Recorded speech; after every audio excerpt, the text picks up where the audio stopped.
Hello, this is Gallifreyan Jedi, and I would like to welcome you to my YouTube channel. Today, I am going to talk about the Star Wars Expanded Universe, also known by its acronym, the Star Wars EU. Well, let me give a definition before I get into the details of this. This is what I wrote for a definition for the Star Wars Expanded Universe. The Star Wars Expanded Universe is essentially stories that take place in the Star Wars universe, but they're not a part of the official Star Wars canon. Now, what has been declared officially recently, what has been declared the official Star Wars canon, is the six movies, or the six movies saga. Essentially, from Episode 1, The Phantom Menace, all the way through Episode 6, Return of the Jedi. Those six movies are definitely canon. Also, too, the two CGI animated Star Wars television series, the Clone Wars and also the upcoming Rebels. Those two series have also been declared as official canon. So anything that's outside of the movies or those two television series that I have just mentioned is considered part of the Star Wars EU.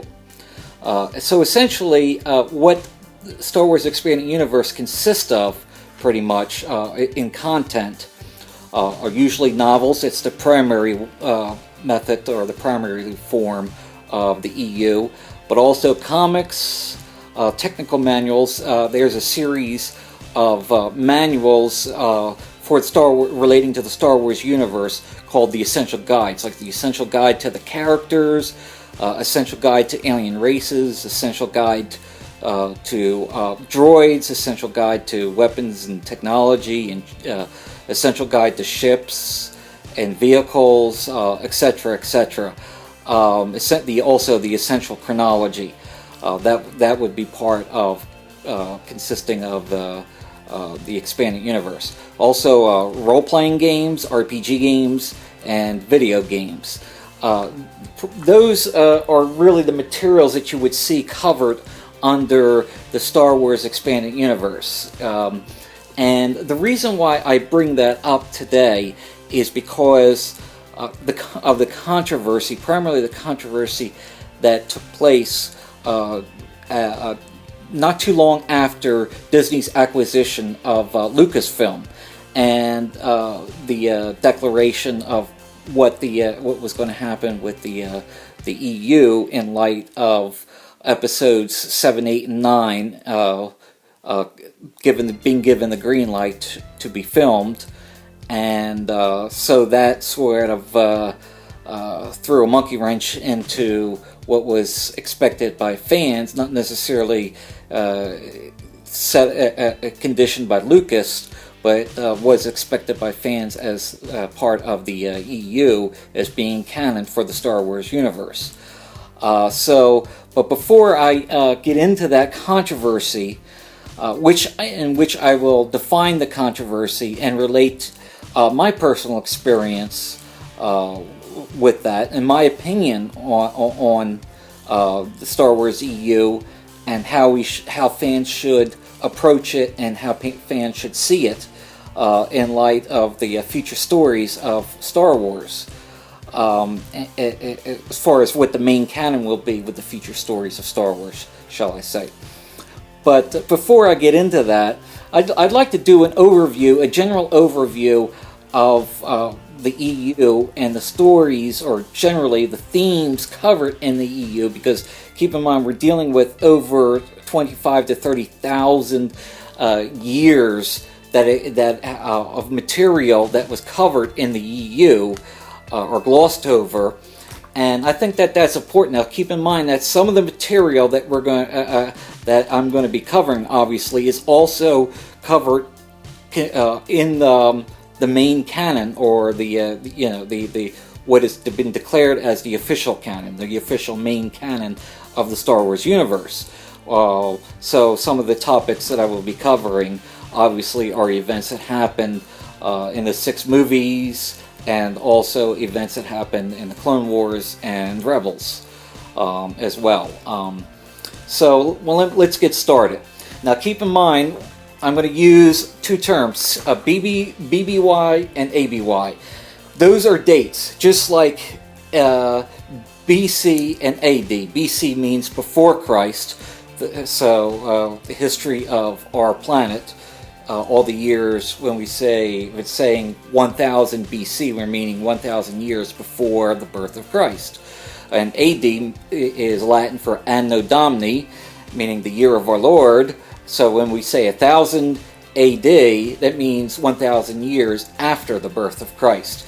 That's how we date things according to our Gregorian calendar in the Western society, or actually the whole human race now uses that calendar to date human history. But obviously in the Star Wars galaxy, in the Star Wars galaxy, Earth is not there, so we can't go by the dates that we have on Earth. So usually fans have, and this has sort of been accepted after fans have established this dating system. BBY stands for before the Battle of Yavin. ABY stands for after the Battle of Yavin.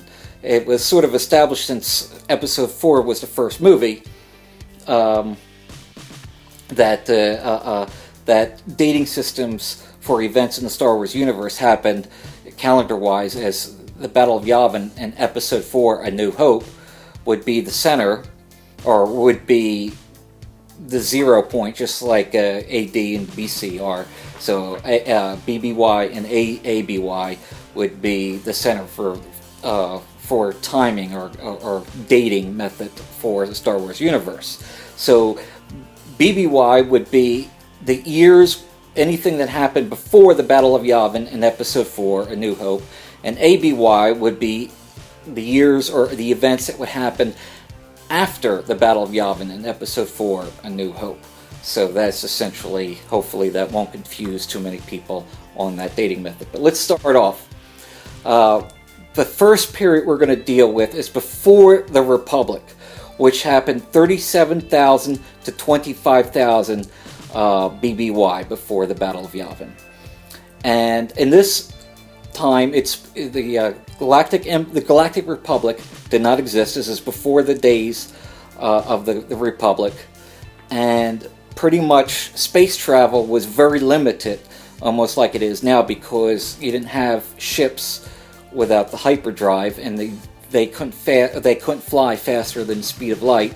So it took decades or hundreds of years to travel between star systems. So the space travel was very limited at that time, and the main race was the Rakatan Infinite Empire. They were a ruthless race. They used dark force techniques and power to advance their civilization and advance their empire, and use that to travel through space. That pretty much came out of the RPG video game Knights of the Old Republic. If you've played that, at least the first one. I haven't really gone into the further the Old Republic RPG games, but the first Knights of the Old Republic dealt with that empire, referred to that empire as being pre-Republic in the years before the Republic. But anyway, let's move on. Now we're going to enter into the Old Republic era, which takes place from 25,000 to 1,000 BBY. Now, I want to say, interesting enough, and I had figured this out, ironically, beforehand, before I had read these dates many years ago, as a matter of fact. But if you remember Obi-Wan Kenobi, when he had his conversation with Luke in Episode 4, A New Hope, when he said the Jedi Knights were the guardians of peace and justice throughout the Republic for 1,000 generations. So I'm assuming a generation would be considered 25 years. I think some people today consider a generation 25 years. I guess various people and various experts would have different opinions. But in the Star Wars universe, 25 years would be a generation. So Obi-Wan said that the Old Republic and the Jedi Order were around for 1,000 generations. So 1,000 times 25 is 25,000. So the Republic was formed 25,000 years BBY, before the Battle of Yavin, and as well the Jedi Order too, because the Jedi Order came into existence pretty much around the same time that the Old Republic did. So anyway, during this era, we see various Sith empires rise and fall, and their primary thing is to try to conquer the Republic. That was their attempt. They were trying to conquer the Republic. So there was various wars and battles fought where the Sith tried to take over the Republic. Various Sith empires and various Sith organizations, shall I say, tried to take over the Empire. That's when the Jedi had to come out from being pacifist to being warriors, and they had to be warriors in order to defend the Republic against the Sith, because they were the only ones qualified to actually be able to, because they were dark force users, and the Jedi were light force users, so they were the only ones qualified to fight the Sith.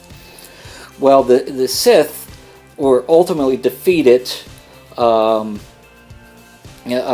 the end with the Brotherhood of Darkness at the 7th Battle of Ruusan.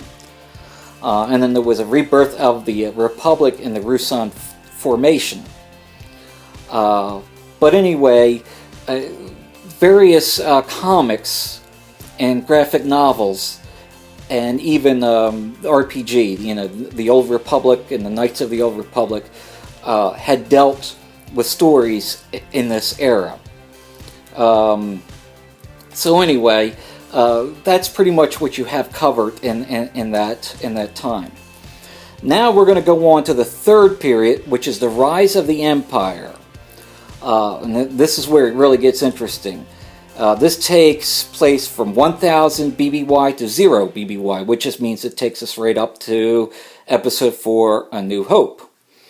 Now, remember, if you remember watching in the Episode 2, Attack of the Clones, various people, including the Jedi and various others, have mentioned that there hasn't been a galactic wide war in 1,000 years. Now, we know that there was a battle in Episode 1, The Phantom Menace, but that was sort of like a skirmish. That was sort of like a small battle. That wasn't galactic-wide. It wasn't until we get to the Clone Wars in Episode 2 that we actually see a galactic-wide, a galaxy-wide, where planets and star systems gang up against other planets and star systems for a galactic-wide war.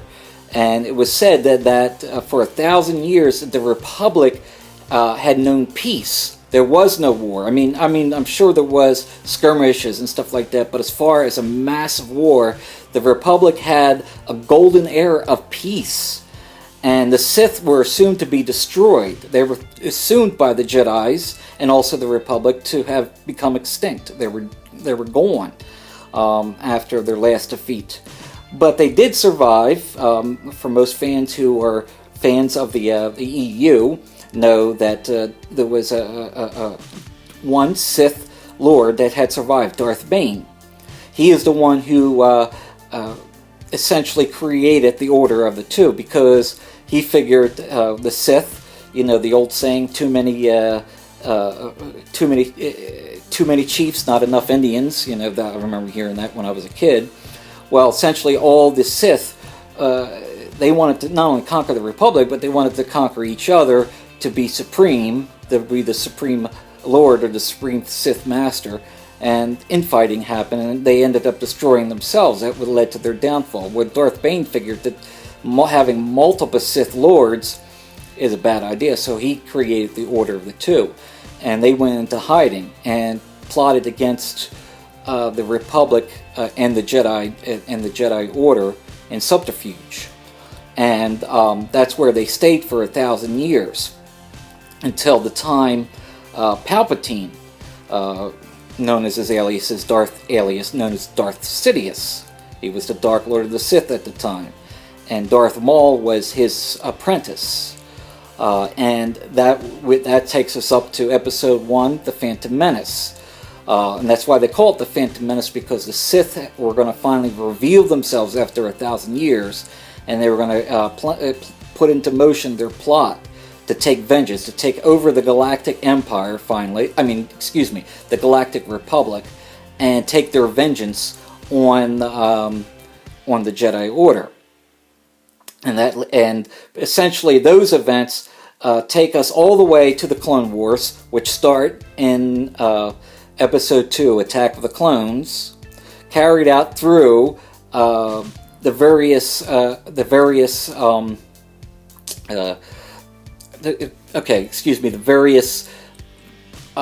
comics and novels. There was various novels dealing with the Clone Wars.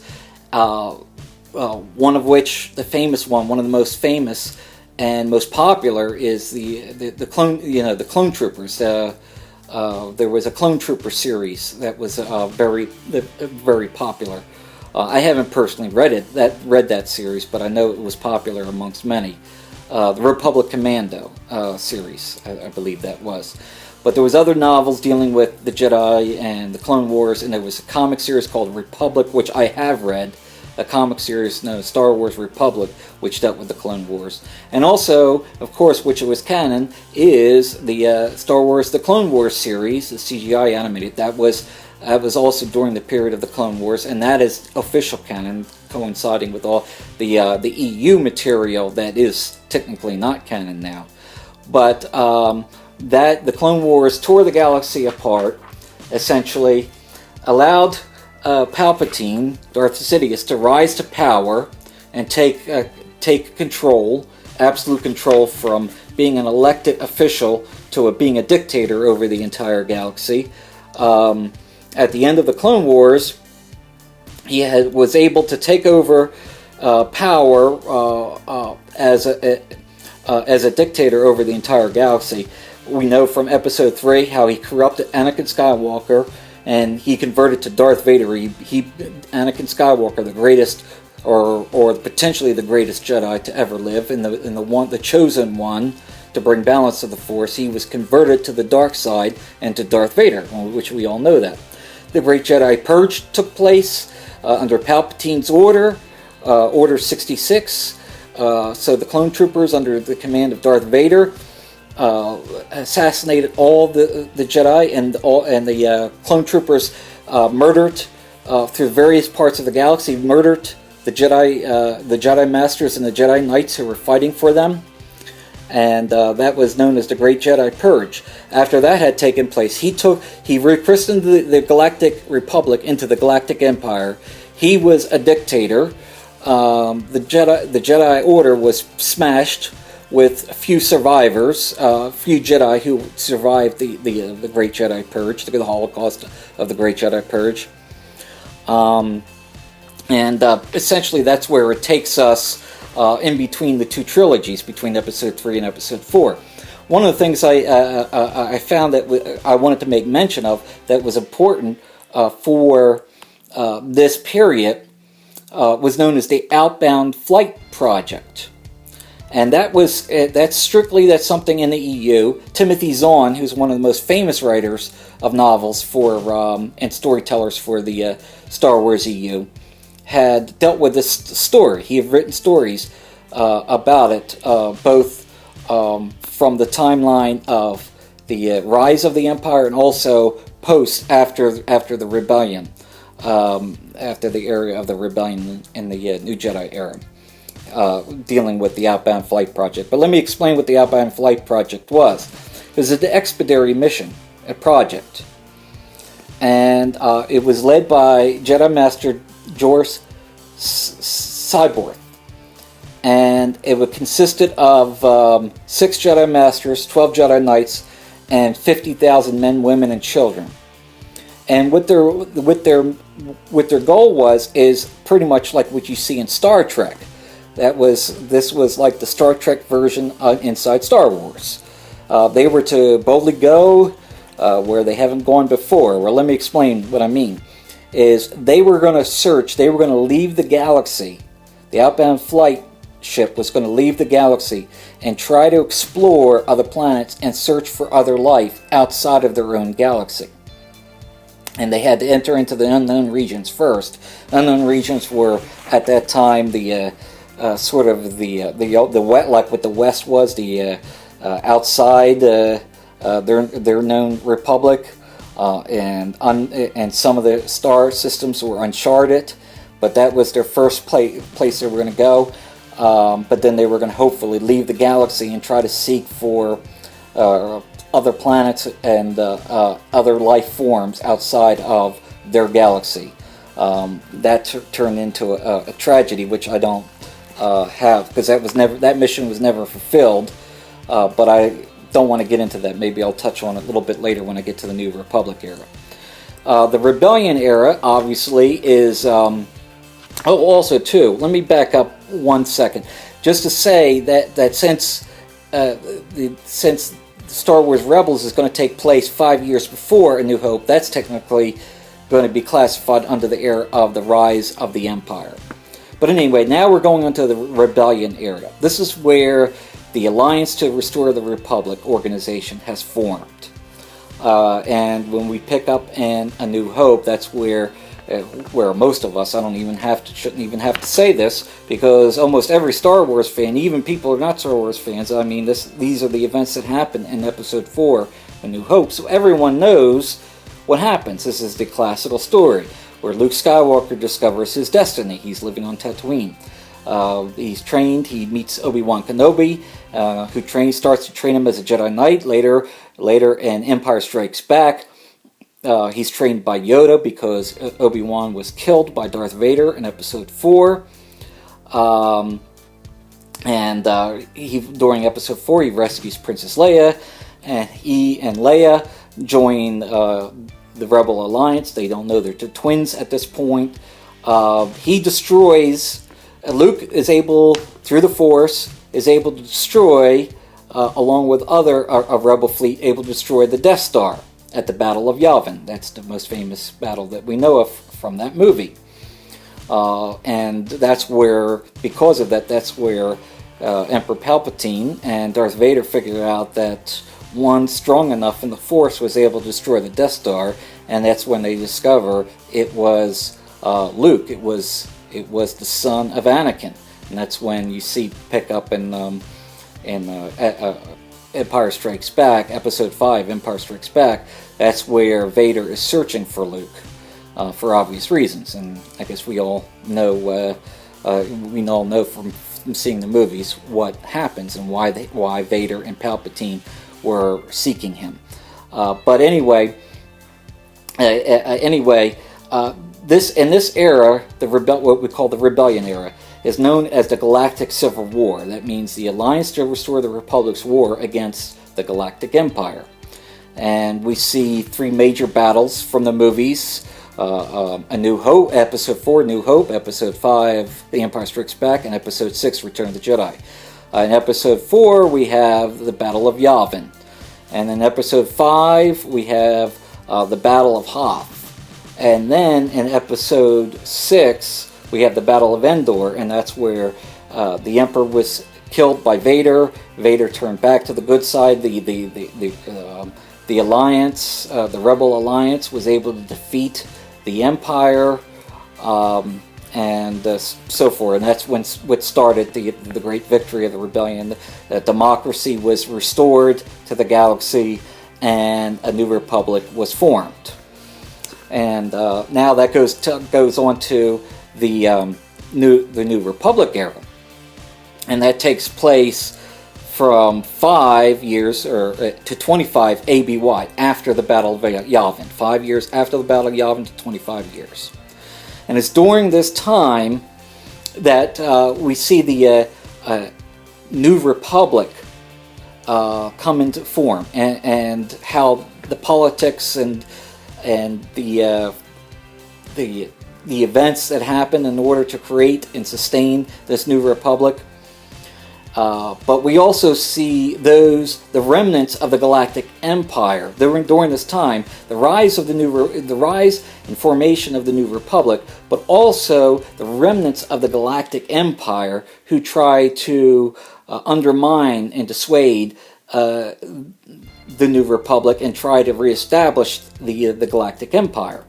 And Yasain Islard was one. Warlord Zinj was another who tried to undermine the New Republic. The most famous one from Timothy Zahn trilogy, the Timothy Zahn's trilogy, was Grand Admiral Thrawn.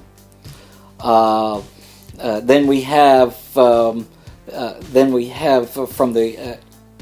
New Jedi, the Jedi Order, the New Jedi Order being formed from that trilogy. We have Admiral Dala, and that was an interesting one. That was an interesting storyline because they had revealed a new technology. We know of the Death Star, but they have a sun crusher which actually destroys suns and entire star systems. But unfortunately, I don't have. Maybe I can do another future blog on that, but I have to move on with telling the story. There was also a mini-series of graphic novels known as A Dark Empire. And in that, it's interesting, it had revealed that Emperor Palpatine had cloned himself, had made various clones, and through the dark side of the Force, he was able to use those clones, and he tried to draw Luke out, and Luke actually, in that series, had used the dark side of the Force in hopes to be able to defeat the Emperor, finally. But that was an interesting one. But that was not from the novels, that was from the graphic novels of the Dark Empire series. And there was various other stories. I mean, unfortunately, because of time, I can't really go into every single storyline in detail. I know that there's some fans who would say, "Oh, I read this novel. What about, what about the time that the Hutts were trying to recreate a Death Star and this and that?" There's various other stories like that, but unfortunately, I don't have the time to go into every single detail about the stories that were taking place during the time of the New Republic. But essentially, to sum up with some of the other things, Luke Skywalker, he became a master by this point, and he was establishing a new Jedi Order. He was the last of the Jedi Knights from the Old Republic, and now he was establishing a new Jedi Order. He set up his training academy on Yavin, where the same base was at, where the Rebel Alliance was in Episode 4. He had encountered Mara Jade, who used to be known as the Emperor's Hand. She was an assassin. But eventually she fell in love with Luke during a series of novels, and she's the one who became Mara Jade Skywalker. Han and Leia eventually married, and they had 3 children, 2 twins, fraternal twins, Jaina and Jason, and also a third Anakin. They named Anakin. So, and then at the end of this period, we have the Bestian Accords, where eventually the last parts of the remnant of the Galactic Empire surrendered, and there was peace. But I just wanted to go in and talk real quick about Grand Admiral Thrawn. I thought that he was something very important for this. We know that Grand Admiral Thrawn is a Chiss. Let me describe the Chiss. They were near human, not fully human, but they're humanoid. They were blue-skinned. That's their distinctive. Blue-skinned, near humanoid civilization, and they were from the planet Scylla in the unknown regions. And Grand Admiral Thrawn, he wasn't a Grand Admiral, but Thrawn was a member of that race. Because of the remoteness of the unknown regions, they were the Chiss tended to be isolationist, and the Chiss Ascendancy. That was their organization, but their race and their organization tended to be isolationist, because of the remoteness of the unknown regions, and so therefore they remained an enigma throughout the rest of the galaxy.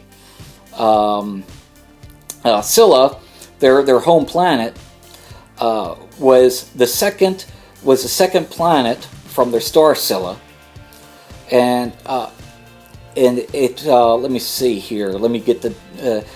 It was orbited by 3 moons. It had 3 moons, and the terrain was very glacier with caves, very similar. You think about it to Hoth, the planet Hoth. But due to its mineral content, and hydrosphere, and the glaciers and stuff like that, it had a very striking. The planet had a very striking blue color, which was interesting. Now Thrawn, interesting. He was one of their most prominent figures in their history and in their civilization, their ascendancy, and basically he would, because of his military knowledge. He was a military genius and a military strategist in their navy. And when Palpatine found out about him, he used him. And even though that there was a strict non-human policy for anybody having any high rank in the Galactic Empire, he rose up through the ranks. He was the only non-human to rise up through the ranks in the Empire and become a Grand Admiral. That's interesting. But there's more detail. Maybe I could do a future blog on the Thrawn and the Chiss and stuff like that. But anyway, to move on, we have the New Jedi Order era,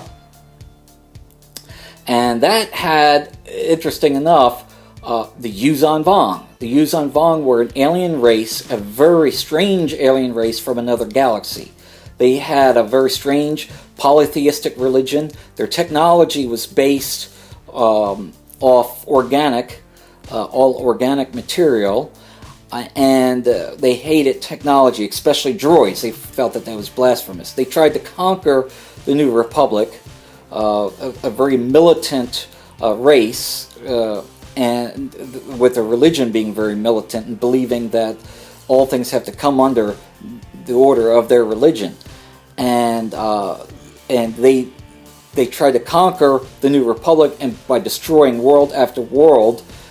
And they tried to annihilate what was the New Jedi Order, the Jedi Order, because they knew that the Jedis were powerful enough that they could defeat them, and they were heretical too with their use of the Force in their religion. But that created a very strong alliance between members of the New Republic, the New Jedi Order, the Imperial Remnant, what was left over of the Galactic Empire, and the Chiss Ascendancy. They formed up to fight the Yuuzhan Vong. But being that the New Republic was smashed, there was the Galactic Federation, a free alliance that was formed of what was left over the smashed New Republic civilization. And ultimately, they won. They were able to win and defeat after 5 years of war with the Yuuzhan Vong. They were able to defeat them, and from that, the Galactic Alliance was formed. And a few years later, the Galactic Alliance faced another crisis during this time. The ancient Killik civilization that resurfaced. It was under the influence of the Dark Nest. And they were servants of the dark side of the Force, and they created a crisis within the Galactic Alliance, started a short war, but escalated, but ultimately they were defeated. Now, the last one, the Legacy era, let me back up. The New Jedi Order took place from 25 ABY to 37 ABY. Just to get those dates right. Now, the Legacy area takes place from 37 ABY, and it really doesn't give an end because that's assuming that would be the future of the Star Wars universe. But anyway, we see the Galactic Alliance in this time, the Galactic Alliance and the New Jedi Order. There's a time of war and peace indiscriminately, but what happens is, what happened was Jason Solo, the oldest son and twin sister of Jaina Solo, turned to the dark side of the Force. He became an agent of evil, becoming a Sith Lord. Reintroducing the Sith to the galaxy, and ended up starting a second galactic civil war. And from that, he becomes the Dark Lord of the Sith, known as Darth Caedus. Now he attempts to conquer the galaxy, trying to bring his own version of peace. But everyone unites against him and ultimately destroy him. But after his death, the Alliance splits in two, and also there was an Imperial, or the Empire, that once again takes over, because there's a split within the Alliance, a division that those who were united under this Galactic Alliance and from previous wars, now they find themselves divided on two sides in the Second Galactic Civil War as they war with each other. Now that takes us to the end. That takes us to the end of the summary. I know it was a long summary, but I felt it was important to talk about a lot of information covered with the Star Wars EU included the stories of the canon, which is official canon. Now, let me talk a little bit about something before I get into this, because I said there's a controversy amongst fans, because recently, after the acquisition of Disney, it was discussed the EU being non-canonical, and there was a major uproar within the fan community. It did not go over well, especially for thousands of fans who are huge fans of the EU. And some of them have reacted just as strongly as they came out reacting, that you see the fanboys reacting online when they troll about, and when they troll and say these terrible things about the about the prequel trilogy, and about the new additions that Lucas made to the original trilogy, so you have this sort of same kind of reaction, the same of strong inflammatory reaction that you get that you have with other people who claim, quote unquote, they're fans with the prequel trilogy and the new changes to the original trilogy. So I wanted to approach that because this is not the first time I've experienced this. Being that I'm a huge Star Trek fan, about 20 years ago, before they even came out with the re-editions of the original trilogy, Yellow, and the prequel trilogy, I was a huge Star Trek fan, and watched Star Trek Next Generation and Star Trek Deep Space Nine, and I think I read almost 20 novels of their expanded universe, 20 Star Trek novels. One of them, which was my favorite, the giant novel, was called Vendetta. It was written by Peter David. Peter David is an excellent writer. He's written various Star Trek novels and other science fiction novels, as well as written for Marvel Comics as such. And the story was about another Borg invasion. But interesting enough, what we have in that is, if you remember the Planet Killer in Star Trek the original series, the Doomsday Machine, that was introduced, and that was the storyline that went along with that. Was the Planet Killer was a machine that was used in a war against the Borg, and it was assumed, if you know anything about Star Trek mythology, the Preservers, which were a race that were in the galaxy like thousands of years ago, the Preservers were speculated to be the ones who fought a war with the Borg, and they were the ones who were assumed to create the planet killer in order for that to be the ultimate machine, the doomsday machine, to destroy the Borg. But of course, the story goes, if you remember seeing the Doomsday Machine episode, that machine turned out to be just as dangerous, if not more, than the Borg, and it was assumed to have destroyed the race that actually created it. Well, in that novel, one shows up, and it was controlled by someone who was from Guinan. You remember Guinan from Star Trek Next Generation? One of her people, her race, was trying to control it. And the machine, the Doomsday Machine, turned her mad, turned her insane, and she became just as dangerous as the Borg. And I thought that the concept in the story was so excellently done, and it was just so fantastic. I thought that storyline and that mythology being added to Star Trek universe was awesome, along with a lot of other stories that were in a lot of the Star Trek novels of the Star Trek their version of the expanding universe.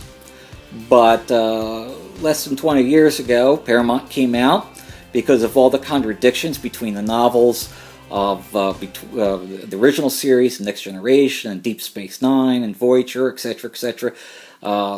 Everybody was writing one of those novels, and there were so many contradictions. Not just contradictions that were contradicting what was official canon in the Star Trek series or the Star Trek movies, but also contradictions between the novels as well. So Paramount came out and said pretty much that the only thing that's considered official canon is what you see on screen, meaning the Star Trek series, which the original series, or Next Gen, or DS9, or Voyager, or the movies that you see in the theater, Star Trek Motion Picture, Star Trek II, The Wrath of Khan, etc., etc. Those are only considered the official canon, and all the other stuff is nice, but they're not considered canon. So it was a big disappointment, but I still enjoyed my days of reading those novels. Well, sort of the same thing happened that on October 30th. On October 30th, when Walt Disney Corp acquisition, got their acquisition for Lucasfilm.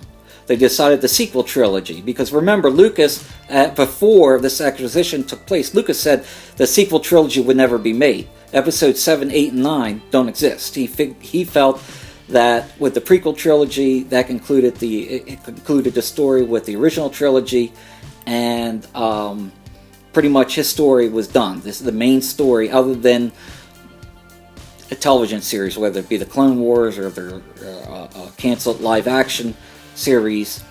Essentially, the main story of the Star Wars movies, he felt was told, and he wasn't planning to go on to make the sequel trilogy. But Walt Disney, Lucas has retired, and Walt Disney made the acquisition for Lucasfilm, and they decided they're going to make the sequel trilogy. And these stories, obviously, are going to be independent of the stories, or what was known as the canon of the Star Wars EU. And so they had to come out, because when we see episodes 7, 8, and 9, they're not going to be the stories of what we read in the EU. We're not going to probably see the Vong invasion, or some of these other things like the Chiss and the Grand Admiral Thrawn's rise to power, or the Outbound Flight Project. We're not going to see these things.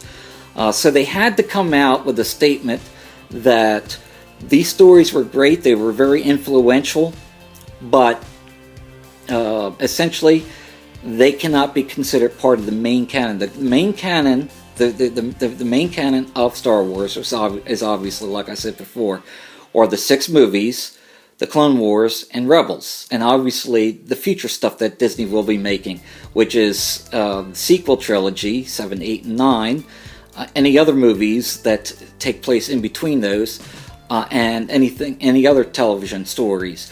But they are also starting a new project. See, Lucas set up Kathleen Kennedy to be the president of Lucasfilm. he put his trust in her to carry on the Star Wars legacy. And what she did is she formed, inside of Lucasfilm, a special group. And this group is going to be for stories in canonicity. So they're going to continue writing future novels and graphic novels and stuff like that. But these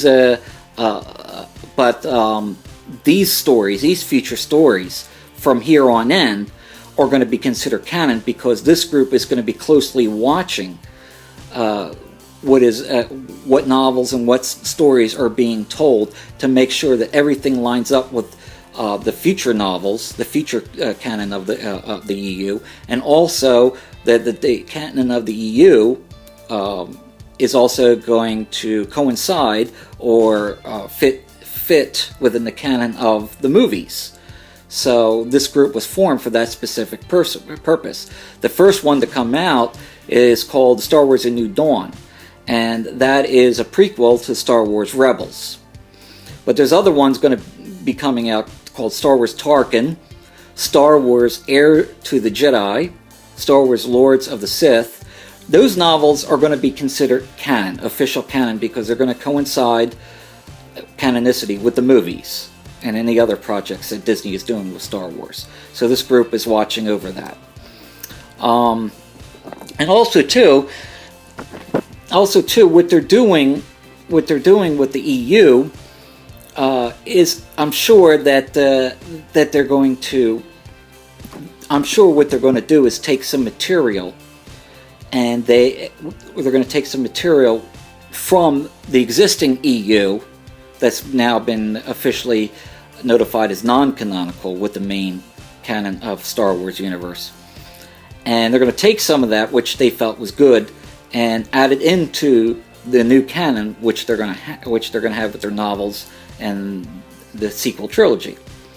They have already done it many times with Star Wars: The Clone Wars, and even with the movies. You might remember in Episode 3, where Anakin meets Obi-Wan to discuss strategies in war, and Obi-Wan had mentioned that Master Voss had just won a major victory on the planet Seleucami. Well, interesting enough, that exactly happened in Star Wars, the Republic, the comic series Star Wars Republic, issues 74 through 76, called The Siege of Seleucami, where Jedi Master Quinlan Voss, he's also, interesting enough, we talked about Canon, Quinlan Voss is also sort of like a Jedi cowboy. You know, he's sort of like the unconventional Jedi, uses lightsaber, uses Jedi arts, but also uses a gun and uses other unconventional means, sort of, does his own thing, beats to his own drum, which was a worry because they thought he was going to go to the dark side. Well, wins this major victory on the planet Seleucami in the Clone Wars, and that coincides exactly with the comment that was made in Episode 3, Revenge of the Sith, by Obi-Wan. So they've done that before, and they've also taken stuff, included stuff from the EU into the Clone Wars series, which that happened plenty of times. So I'm sure that they can do it with the sequel trilogy, with Rebels, or any other Star Wars project that Disney has planned. They can do that. Of course, I would love to see Grand Admiral Thrawn. I don't know if I will see him in the sequel trilogy, but it would be great, even if it was a cameo. Mara Jade, she plays a major role in the EU, especially post Return of the Jedi, post Episode 6 Return of the Jedi. Also, it would be great, Jason and Jaina Solo, because they played major roles in the EU. Now, I can't tell you if they're ever going to be used, but I would love to see them being used. But also, let me make this comment, and this brings me to the last point of this blog. And what they're doing is, now keep in mind, like I said, unlike what Paramount did with the Star Trek novels, they just declared them non-canonical. It's fun if you want to read them, but they have no bearing on the main continuity of the Star Trek universe. Well, they didn't want to just throw this. The Lucasfilm did not want to throw away the EU. They know how important it is. They know how the members, the people who work for Lucasfilm have shared the influence that the EU has made on their lives and in their fandom for Star Wars. So they just didn't want to throw it away. So what they're doing is they're putting on another banner called Star Wars Legends. And that brings me to my opinion on how I think fans should approach the Star Wars EU. Instead of, getting all upset and attacking online with inflammatory comments saying, I refuse to go see the Episode 7 or anything new with the sequel trilogy or anything that Disney is going to produce with Star Wars because they spit upon the EU and they disrespected, I'm just going to stick with the EU. They're reacting that strongly, and I don't think they need to. I think that fans can approach the EU very differently with this new banner called Star Wars Legends. And let me explain.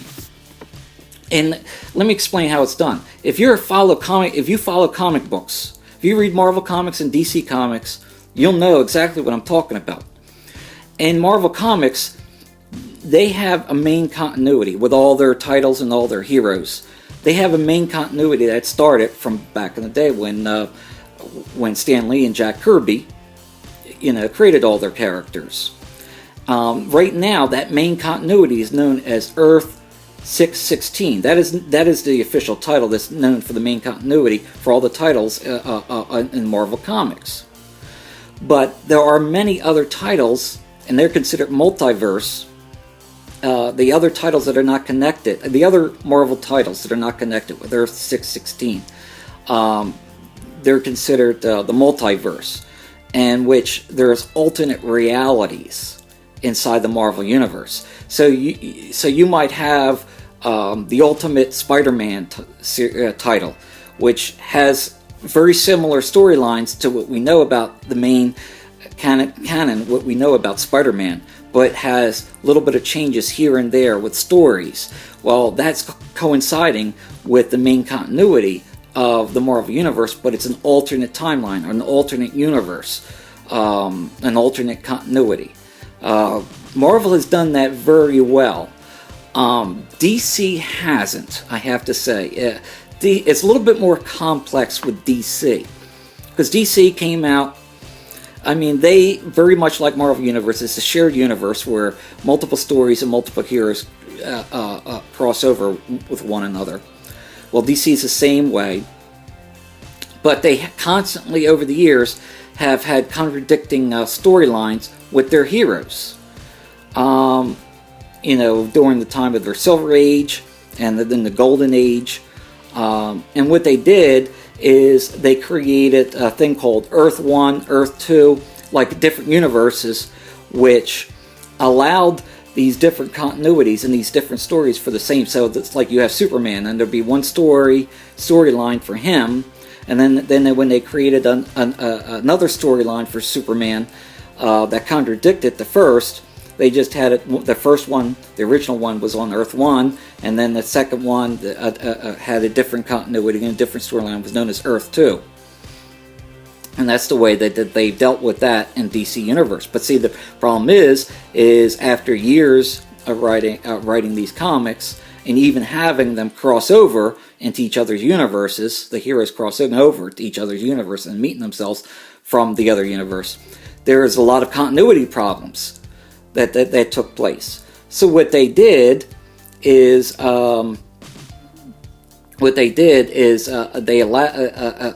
they created this crisis, and this thing called a crisis event. And what it is a major crisis happens in all these, that affects all the universes, Earth 1, Earth 2, Earth 3, whatever. And they cross over with one another, and essentially what happens is all the universes are destroyed. And this allows the DC writers to start over again and start their heroes all over again and modernize them. And they do this about every 10 years. DC Comics does this every 10 years. And I know it's a little confusing, but this is the way it's done in DC. And if you've seen The Man of Steel, which I love, because the main one that I really follow for DC, I mean, I follow Marvel more than I do DC, but the main one that I really love for DC is Superman. And if you've seen The Man of Steel, it's interesting because in The Man of Steel, with Kryptonian mythology, they incorporated many of the things from the past, from the Silver Age, the Golden Age, and other various continuities from Earth 1 and Earth 2. They took a hodgepodge of all the storylines and all the mythology, and combined all the best together to create the Kryptonian mythology in The Man of Steel, and I thought that was perfect. But anyway, to finish up with that, if you can have, in Marvel Universe and the DC Universe, if you can have all these multiverses going on at once, along with the statement specifically with Marvel, somewhat with DC, but more so with Marvel, as you have a main continuity, the main continuity, like you have in Marvel with Earth 616, but then you have multiverses, which you have other continuities going on congruently, then I think that fans can approach the Star Wars EU the same way. The main continuity, just like Marvel, okay, Marvel has their main continuity of Earth 616, that's what it's referred to. Well, the main continuity, we can approach the same Star Wars the same way. The main continuity for Star Wars is obviously the 6 movies, episodes 1, 2, 3, 4, 5, and 6, and the sequel trilogy, 7, 8, and 9. So all the movies that will be made for Star Wars, the television series, the Clone Wars and Rebels, and any other projects, television projects that Disney will create in the future for Star Wars. So that will be the main solid continuity for Star Wars, and also the novels that will, the future novels that Kathleen Kennedy is, her group is watching over to create. They will be part of the main continuity, like A New Dawn. That would be part of the main continuity along with the future novels. So that can be considered the main continuity of Star Wars, just like Earth, all the titles of Earth 616 if they're the Marvel Universe. And also now we speak about the multiverses and the other titles, which deals with the multiverses and the alternate continuities. Well, we can take all the EU, the existing EU material that has now been declared non-canonical, which is now under the new banner of Star Wars Legends. Because keep in mind, when they say Star Wars Legends, that means it's a non-canonical material of the EU, and it's consisting of that history or that continuity, that alternate continuity. We can take Star Wars Legends, all the material of Star Wars Legends, and that can be the alternate continuity, or the alternate universe, the alternate continuity of the Star Wars universe. And even though it's not canonical with the main continuity of the movies and the television series and the new novels, etc., etc., we can look at that the same way we look at the alternate universes of the Marvel Universe, the alternate multiverses that are congruent with Earth 616 in the Marvel Universe, and also somewhat inconclusive, or how shall I say it, somewhat complicated with Earth 1 and Earth 2, and the continuities that are created after each time with the Earth 1, Earth 2, and the various multiverses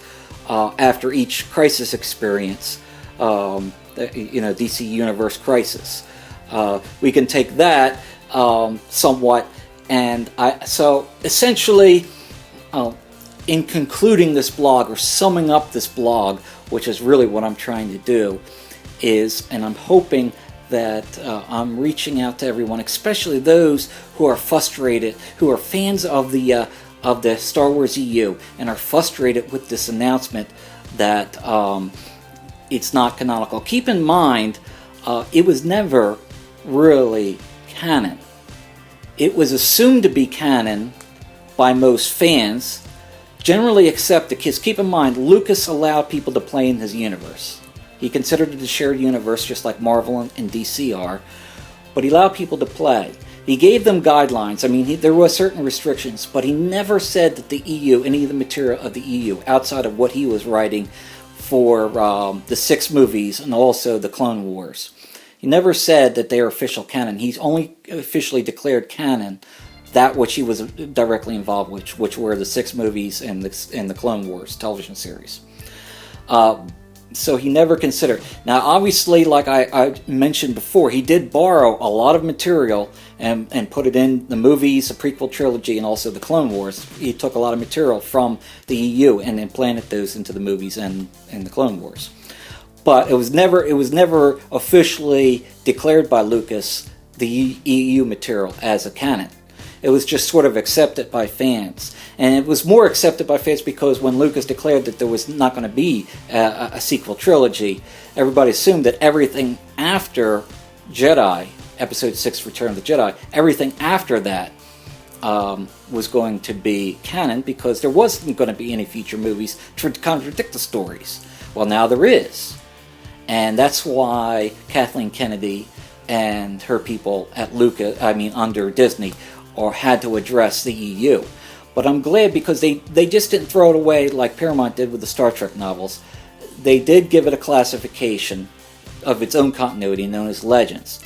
And I'm suggesting for fans, treat it like the Marvel Universe or the DC Universe as the main continuity for the Star Wars universe. The official main continuity is obviously the 6 movies, the sequel trilogy, 7, 8, 9, the Clone Wars television series, the Rebels television series, the new novels that are being written and under the direction of Kathleen Kennedy's her group for the continuity, and then also then treat the Star Wars Legends as its own continuity, the alternate universe of the alternate continuity. So you can continue. They're still going to be published.